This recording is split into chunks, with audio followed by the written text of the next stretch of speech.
Well, welcome to the fall semester.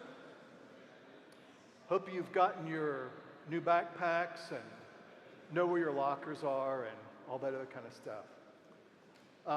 We're going to start picking up where we left off with the 10th chapter of Judges. We'll probably finish Judges this semester and then get into Ruth, and then I hope to finish Ruth quickly and then get into 1 Samuel. So today we're going to look at the story of yet another judge. In this case, it's a man by the name of Jephthah. So let's take a look. Here's the kind of the prologue to the story. It starts in Judges 10:1. So remember, last time we looked at the story of Abimelech, who had the interesting distinguishing feature of having murdered all his brothers so he could become judge. So now we're moving on. So here's the transition.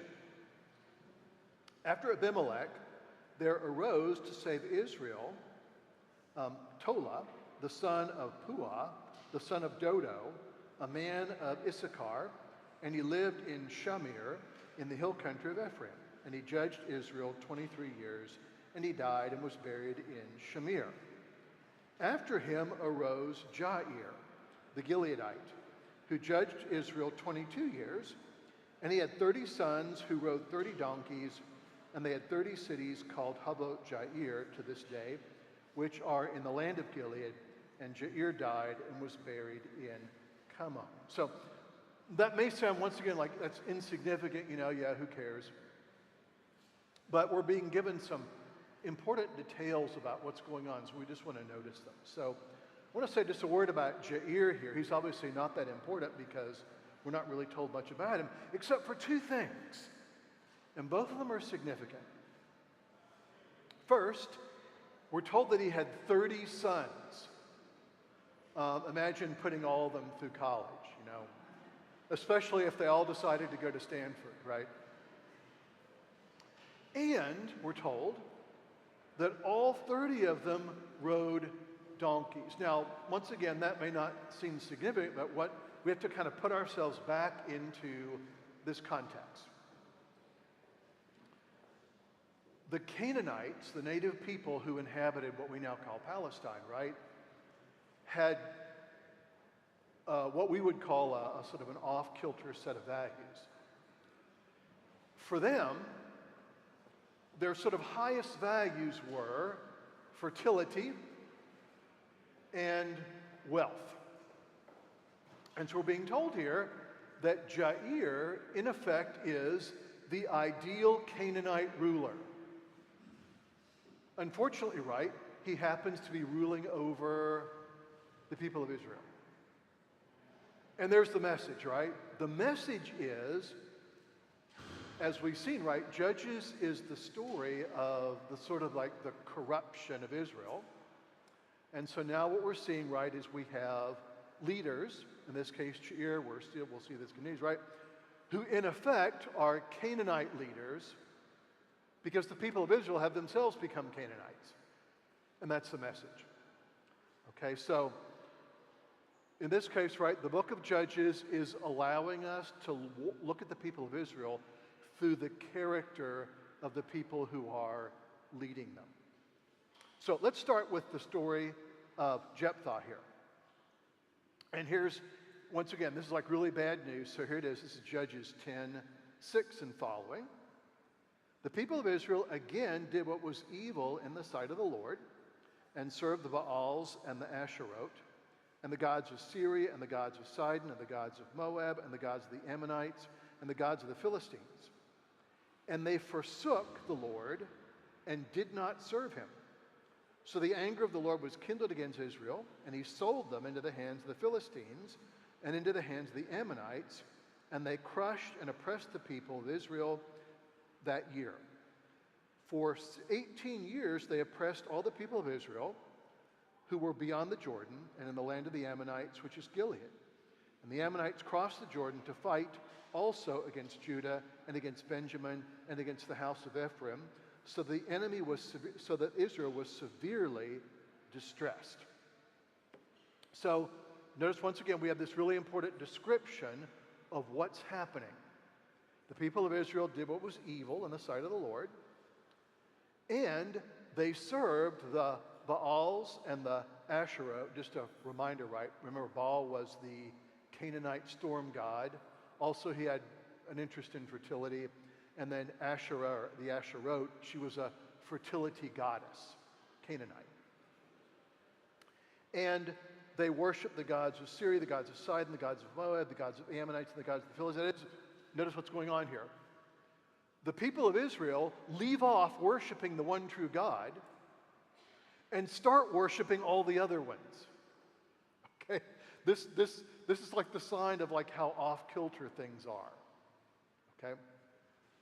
And as we'll see in just a minute, the concern of the Old Testament for idolatry is not that just people that are, it's not simply that people are like worshiping idols or they've got like a defective theology. Idolatry leads to a whole way of thinking about the world and acting in it. Okay? If you are an idolater, you will not be worshiping the God of Israel, nor will you be living according to his covenant.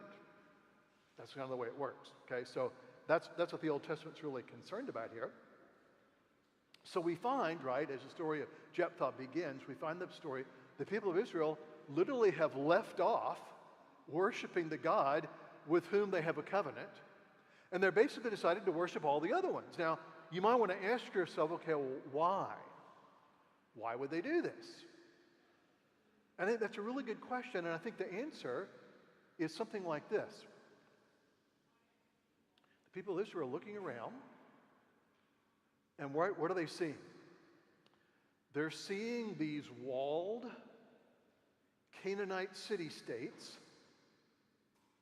with impressive buildings, large houses, 10,000 square foot houses, 6-car garages, swimming pools, BMWs parked in the driveway, walled cities with standing armies and kings who have a lot of wealth and all that kind of stuff. And they're saying, you know what? These people worship these gods and look at how they live. Maybe if we worship them too, we could be like them. We too could be rich and powerful and comfortable instead of wandering around in this blasted desert. And so they start. It's a really important spiritual lesson here that Judges wants us to see, right? Judges wants us to see, right? First of all, Judges doesn't want us to kind of look back upon the people of Israel and say to ourselves, you know, they were really stupid. We would never do anything like that. Right? Don't ever say that. Okay? You know, don't ever underestimate, you know, what we might do that was like really dumb. Judges is alerting us to a really important fact about ourselves, right? And that is that very often we want the wrong things and then pursue the strategy to get the wrong things that we want. And that's what the people of Israel are doing, right? That's kind of what they're up to. And so what needs to happen is they need to be corrected. They need to be schooled in the wanting of the right things. And of course, that's one way to understand the whole of the law of Moses, right? The whole of the law of Moses is a schooling in wanting the right things. And it starts with, remember, you shall worship the Lord your God and serve him only. Wanting the right things starts with wanting the one thing that's really absolutely, totally, and completely necessary, and that's the one true God. If you don't want that, everything's going to be off kilter. Okay, that's the way it works. So that's what's happening. And so what happens is that basically God says to the people of Israel, okay, well, you want to worship Canaanite gods, so I'm going to let you be ruled by Canaanites and Philistines and Amorites and the whole 9 yards. So that's what happens. And then we're told that as the result of all this, Israel is severely distressed. And once again, right, here's what happens. They forsake God. God allows the consequences of their actions to come upon them, and they're all standing around saying, you know, I have no idea how this happened. How did things get so bad? I mean, we need to form like a study committee to figure out what happened. So that's a point one. Or if they were kind of operating in, you know, the way that sometimes the church operates, we'll appoint a committee to study whether we should appoint a committee, to study whether we should appoint a committee to figure out what's going wrong. Something like that. So that's the preface to the story of Jephthah. And so here's what happens next in Judges 10:10. And the people of Israel cried out to the Lord, saying, we have sinned against you, because we have forsaken our God, and we have served the Baals. And the Lord said to the people of Israel, did I not save you from the Egyptians, and from the Amorites, and from the Ammonites, and from the Philistines? The Sidonians also, and the Amalekites, and the Maonites oppressed you, and you cried out to me, and I saved you out of their hand. Yet you have forsaken me, and served other gods. Therefore I will save you no more. Go and cry out to the gods whom you have chosen. Let them save you in the time of your distress. So here's what happens. The people of Israel cry out to God, and they offer a kind of formal confession. Okay? It's formal in kind of Old Testament language in the sense that they say, we have forsaken you, and we have served these other gods. That's the confession, okay? We've forsaken you, the God in whom we have a covenant, and we have served all these other gods and goddesses, so we're wrong. Now, I think, you know, you don't really have to be like hyper suspicious to think that maybe this confession is like less than genuine. Right? I mean, this doesn't seem to be like a heartfelt confession where, you know, people have kind of like really realized that they're really wrong. And the reason why I say that is because the Old Testament really has a kind of profound theology of repentance. It's a theology of repentance that can be found in, among other places, the 51st Psalm, which starts like this. Have mercy on me, O God, according to your steadfast love, according to your abundant mercy, blot out my transgressions. Wash me thoroughly from my iniquity and cleanse me from my sin.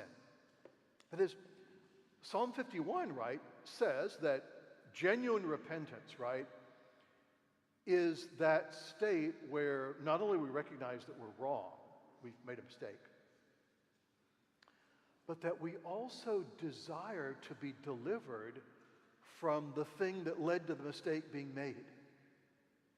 Okay? It's not just, hey, I'm sorry I did X, Y, or Z. It's that I need to be delivered from the desire or the motivation that led me to do X, Y, or Z. That's genuine repentance. I don't think we're seeing that here. And the reason why I say that is because in Judges 10:16, after they make their confession of wrongdoing, here's what we're told. So they put away the foreign gods from among them and served the Lord, and he became impatient over the misery of Israel. Notice what they do. They say, we're really, really, really sorry that we've broken the covenant. And yeah, we've done bad. We're bad boys and girls. And so please, pretty please, deliver us from the Philistines, the Amorites, the Ammonites, and all those kind of people. We really mean it this time.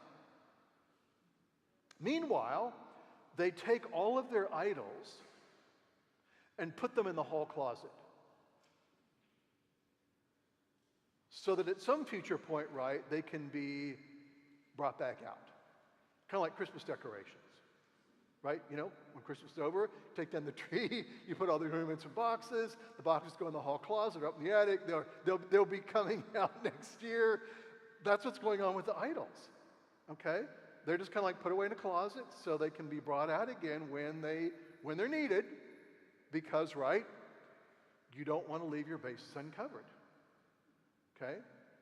You don't want to run the risk of angering some one of those gods out there, because, you can always say, hey, look, we've got your statue in the closet back here, and we're going to bring it out, and you can be happy with us again. So, once again, we don't have a sense that there's like a deep, heartfelt repentance that's going on here. Basically, what the people want is they want immediate relief. And that also is another clue about what's going on here. We're being told that, in effect, spiritually, the people of Israel have become Canaanites. And I think here's one way to think about the difference, right? And this is something I think that's kind of hard for us to understand, because we're so steeped in the Old and the New Testaments and in Christianity and Judaism. Throughout the whole of the ancient world, whether you're talking about Greek religion or Roman religion or Mesopotamian religion or whatever, it's really important to recognize that none of these religions were somehow seen as involving any sort of ethical demand or imperative. The purpose of worshiping all these different gods, whichever ones they were, was for the purpose of getting them to do what you wanted. It was not for them to have you shape your life. Okay? Your primary interest in all these different gods and goddesses wasn't that you necessarily loved them, admired them, wanted them to sort of impose some sort of ethical or moral order on your society. Your interest in them was to lobby them to do things for you when you needed stuff done. Okay? So all these gods and goddesses are, in effect, sort of like giant celestial Coke machines. When you're thirsty, you walk up to the machine, you put the money in, you press the button on the kind of Coke you want, and it drops out, and you get it, and you get your Coke, and you walk away. And then when you need another Coke, right, you come back, you put your money in, you press the button, you get your Coke, and you walk away. That's how it worked. Obviously, right, Israel's relationship with the God of Abraham, Isaac, and Jacob is radically different. It really does have extreme moral and spiritual implications. And that's why the law of Moses is so important, right? God, in effect, tells the people, okay, look, I've called you to be my people, and this is how you're going to do it. I have directions for every aspect of your whole life. Worshiping me involves how you live, how you think about marriage, how you think about society, the kind of ways you think about your obligations to other people, the kind of things you do, the kind of things you don't do, the kind of things you think they're important, the kind of things that are not important. How your society and your personal life is going to be ordered. I'm going to give you a calendar of worship, and this is how you're going to worship, and you're going to have this day called the Sabbath, on which you're not going to do any work. And it goes on and on. The people of Israel have come to think of their relationship with their God in essentially Canaanite terms. You show up at the God's temple or altar, you make your sacrifice, you offer your prayer in terms of what you want, and then you go home. And that's it. That's how it works. So a huge spiritual problem, right, is going on here that Judges wants us to see. Now, here's the lead into the story of Jephthah. He's about to come on stage here. Then the Ammonites were called to arms, and they encamped at Gilead, and the people of Israel came together, and they encamped at Mizpah, and the leaders of Gilead, said to one another, "Who is the man who will begin to fight against the Ammonites?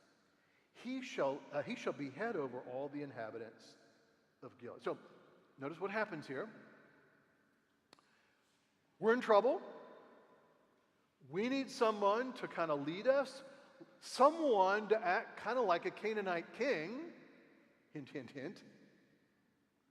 Let's go find ourselves somebody like that. Quick, get on the internet and pull up the job description for Canaanite kings. Okay, let's read it, and then we'll go find someone who fits it. And that's what they do. They go searching for Jephthah, who has the reputation of being a mighty warrior, we're told, in the first verse of 11. Now, notice what's going on here once again, or notice what's not going on. There's no sense here that the people at any moment actually consult God about who's going to be their next leader. It doesn't even occur to them. We're going to go find out someone that sounds good to us, someone that kind of looks and acts like a good Canaanite king, and that person's going to be our leader. And if God likes it, that's fine. If he doesn't, well, that's fine too. We've made our decision. They don't call it the democratic process, but there's a wonderful thing called the Devil's Dictionary, written by a Civil War era American journalist named Ambrose Bierce. And he offers kind of like these really, it's kind of biting, humorous definitions for lots of things. And so the definition of monarchy is monarchy: a system of government in which one person leads the nation on the road to ruin. See democracy. So you flip back, find democracy. Democracy: a system of government in which everyone has the opportunity to lead the nation on the road to ruin. So we go from one person leading the nation to everyone potentially being able to lead the nation on the road to ruin. And so that's kind of what's going on here. So they find Jephthah, and here's what happens in 11:1. Now Jephthah, the Gileadite, was a mighty warrior. Okay, so first thing on the Canaanite king checklist, mighty warrior. But he was the son of a prostitute. Well, we can probably pass over that. Gilead was the father of Jephthah, and Gilead's wife bore him sons. And when his wife's sons grew up, they drove Jephthah out and said to him, "You shall not have an inheritance in our father's house, for you are the son of another woman." Then Jephthah fled his brothers and lived in the land of Tob, and worthless fellows collected around Jephthah, and he went out with him. So here's a brief sort of kind of little bio of Jephthah. He's the son of Gilead by a prostitute. And when his sons grow up, they say, "Hey, you're the son of another woman. Get the heck out of here." This probably is not like a moral objection. Rather, right, they're concerned about inheritance. The more sons there are, right, the smaller the inheritance for each person. So they're getting rid of Jephthah to kind of, increase their own inheritance. So Jephthah's pushed out, and he settles in the land of Tob. And then we're told something really interesting about it. Jephthah is pictured here as almost like a sort of Cain figure, kind of an exile, right? And we're told here that worthless fellows gather around him. Now there's kind of like an ominous note already, right? What kind of person has worthless fellows gather around them? Probably someone who is himself worthless. And it's kind of interesting here, right? This phrase, worthless fellows, could also be translated empty men. Empty men. That is, in effect, right?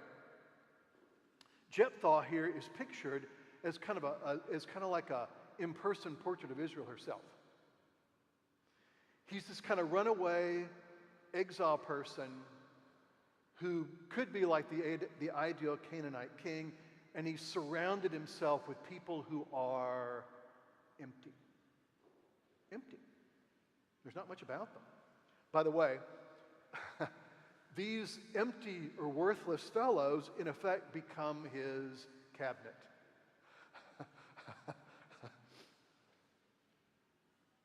Some of you may have watched that great British comedy show, Yes, Prime Minister. There's a scene where, it's actually one of my favorites, where the Prime Minister is having to appoint a bishop in the Church of England. And one of the Prime Minister's aides is trying to figure out, who who this person is. So he's talking to another high government official, and he asks, and he's told who the prime minister is leaning toward. And he says, the prime minister can't appoint him to be a bishop in the Church of England. He's vain and incompetent. And the person responds, well, the prime minister has no problem with people who are vain and incompetent. Look at the cabinet. That's Jephthah's cabinet, a cabinet of worthless or empty people. And so here's what happens. After a time, the Ammonites made war against Israel. And when the Ammonites made war against Israel, the elders of Gilead went to bring Jephthah from the land of Tob. And they said to Jephthah, come and be our leader, that we may fight against the Ammonites. So that's what they say. And then Jephthah says in reply, right, it's a kind of a very rational reply, hey, wait a minute. You guys kicked me out of the land. You like poo-pooed me because I was the son of a prostitute, and you said you didn't need me, and now you're coming and wanting my help. Why should I come with you? And this is important too. Then the representatives of Gilead say to him, well, if you come with us, we are going to make you the head over all of Gilead. If you come with us, we are going to make you the CEO of the Gilead Corporation. You're going to have corner office, big staff, 7, 8-figure salary, limousine. It's all yours if you just say yes. And Jephthah thinks about it for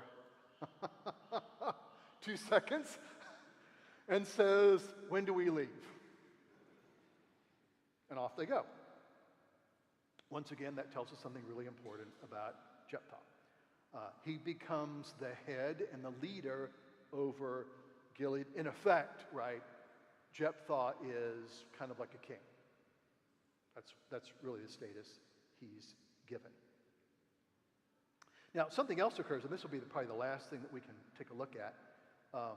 This is another kind of little, it's an incident, but it once again says something really important. So Jephthah sends a messenger to the king of the Ammonites. This will be standard procedure, right? So, country A is going to attack country B. Country A, the king of country A sends a message to the king of country B that says, hey, why are you attacking me? Can't we work out some sort of peace deal? Blah, blah, blah, blah, blah. And so that's what Jephthah does. Jephthah, in effect, acts as if he actually were a king. In effect, right, somebody comes along and says, excuse me, Jephthah, but why is that crown on your head? And Jephthah, in effect, says something like, hey, I'm just kind of getting ready for Halloween, and I'm gonna be a king for Halloween. That's why I'm wearing it. Now, it's interesting to note the message that Jephthah says to the king of the Ammonites. It's actually quite long, and as you may be familiar with, right, it's kind of a diplomatic communication, right? So what you need to do in a diplomatic communication, right, is whatever you say has to be said in a way that's very, very, very indirect and almost indecipherable, okay? Sort of like it has to kind of sound like a policy statement from the Federal Reserve, right? Someone's actually like saying or writing words, but actually sort of discerning what those words actually mean becomes impossible. Or if you remember, this is like ancient history, but you may remember when Alexander Haig was Secretary of State. Early in the Reagan administration, he kind of liked to talk and use kind of like big words and go on and on and on about things. And one journalist accused him of emitting, quote, a polysyllabic fog. So that's what Jethro does. He dictates this letter, and it's a polysyllabic fog to the king of the Ammonites. But the key thing is this. What Jephthah says is, in effect, look, Chemosh, your God, has given you a certain amount of land to inhabit. Our God has given us a certain amount of land to inhabit, so why don't we just stick to that? Notice Jephthah's assumption. Jephthah's assumption is essentially there really is no real difference between the God of Abraham, Isaac, and Jacob and Chemosh. He's just another God out there kind of doing God stuff. And yeah, all gods give their people like land to live in, and it'd be a better world if we all just kind of stuck to what we were given. So why don't we do that? All the time, of course, Jephthah is preparing for war. So that's what's going on. So that's another really little important note. And that takes us to about the midpoint of chapter 11, and that's where we'll stop. Next Sunday, we're going to pick it up at 11:29. I just want to kind of, if you're reading along, just kind of give you a little bit of hint about that. We're told that the Spirit of the Lord comes upon Jephthah to empower him to fight against the Ammonites. So I'll say more about this next Sunday, but the thing we just want to notice, right, is that in the Old Testament, the Spirit of the Lord comes upon different people to equip them to engage in some particular task or undertaking, okay? In the Old Testament, the Spirit of the Lord coming upon them is not associated with making that person like holy or righteous or necessarily even wise. Just empowering them to do something. So when we start next Sunday, I'm going to contrast this with what happens in Acts 2 at Pentecost so that we can kind of see the difference. But we just want to note here, right? In his mercy, God's going to empower someone as unworthy as Jephthah to accomplish a certain task. And God's going to make it possible for this battle to be won. And that's a really important thing because we'll want to notice something that Jephthah does in order to secure victory. He does something that's really, really awful. And the thing that I just want you to see right here is that the victory is actually going to be given to him by God, whereas Jephthah thinks the only way he's going to secure the victory is by doing a certain thing, which we'll see next week, which is really, really terrible. And this is yet another comment on how low things have sunk. Okay, so that's the inspiring note that we will begin on next Sunday.